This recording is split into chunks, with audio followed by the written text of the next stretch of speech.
If you want to study in Australia then आपको पता होना चाहिए कि ऑस्ट्रेलिया बाकी कंट्रीज के अकॉर्डिंग थोड़ा ज्यादा पिकी है और आपके डॉक्यूमेंट्स को डीपली चेक करने के बाद ही यूनिवर्सिटीज आपकी एप्लीकेशंस को एक्सेप्ट या रिजेक्ट करती हैं। So in this video we are going to discuss top 6 common mistakes in Australia जिससे आपकी एप्लीकेशन रिजेक्ट हो सकती है, सो दैट जब आप अप्लाई करो तो आपको एटलीस्ट कोई प्रॉब्लम ना आए। सबसे पहला रीजन जो यूजुअली बच्चों को पता ही नहीं होता, that is weak GT statement. अब इसको जीएस फॉर्म भी कहते हैं। ये बेसिकली एक फॉर्म होता है जो कुछ ऑस्ट्रेलियन यूनिवर्सिटीज आपको ऑफर लेटर के बाद देती है, तो कुछ आपको पहले भी दे सकती हैं। इस फॉर्म के थ्रू ऑस्ट्रेलिया चेक करता है आपके फाइनेंसेस, आपकी वीजा हिस्ट्री, आपके long term goals and why you want to study in Australia instead of India. अगर आपके आंसर्स इस फॉर्म में अच्छे नहीं होंगे तो there is a high chance that आपकी एप्लीकेशन रिजेक्ट हो सकती है। If you want to know more about GS form या आपको इसमें आंसर कैसे लिखने चाहिए, अगर आपको ये जानना है तो एक बार कमेंट करके बता देना and we will make a separate video on that. Another very common reason is mismatch in academic background and chosen course. If your selected course does not align with your previous educational work experience and आपके पास उसको justify करने के लिए कोई अच्छा और real reason भी नहीं है,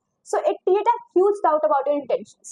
To avoid that, आप कोई भी relevant certificate या work experience यूज कर सकते हो अगर आप फील्ड चेंज करने की सोच रहे हो तो। Next reason is poor English language proficiency. अगर आपके IELTS और PT स्कोर यूनिवर्सिटी के क्राइटेरिया से नीचे हैं या बिल्कुल मैच नहीं करते तो ऑस्ट्रेलियन यूनिवर्सिटीज आपकी एप्लीकेशन को कंसीडर ही नहीं करेगी। मिनिमम स्कोर जो most of the Australian universities prefer करती हैं that is around 6.5 bands in IELTS and 60 to 65 in PT. And remember Australian universities TOEFL exam prefer नहीं करती, तो अगर आपको ऑस्ट्रेलिया पक्का ही जाना है तब आप इंग्लिश और पीटी प्रेफर करना। Fourth reason is insufficient financial proof. जैसा मैंने पहले भी बताया कि ऑस्ट्रेलिया अपने फाइनेंसेस को लेकर काफी ज्यादा पिकी है और स्ट्रिक्ट है।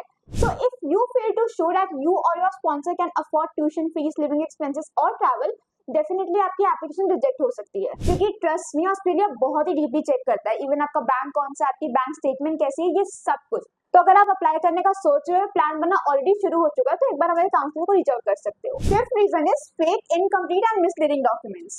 एनी फेक, एक्सपायर्ड और missing documents straight lead to rejection. इसको अवॉइड करने का सिंपल तरीका बस यही है कि please use genuine and updated documents only. एक बार सारे डॉक्यूमेंट्स को डबल चेक कर लेना और कोई भी फेक वर्क एक्सपीरियंस और सर्टिफिकेट यूज करने का ट्राई भी मत करना। Last reason is lack of clarity in career plans. If you clearly don't explain your future plan in your home country then Australia suspect that you have no intent to return. To avoid this you can mention कि आपका course आपकी home country में कैसे benefit रहेगा, include your job roles, family ties and responsibility in SOPs.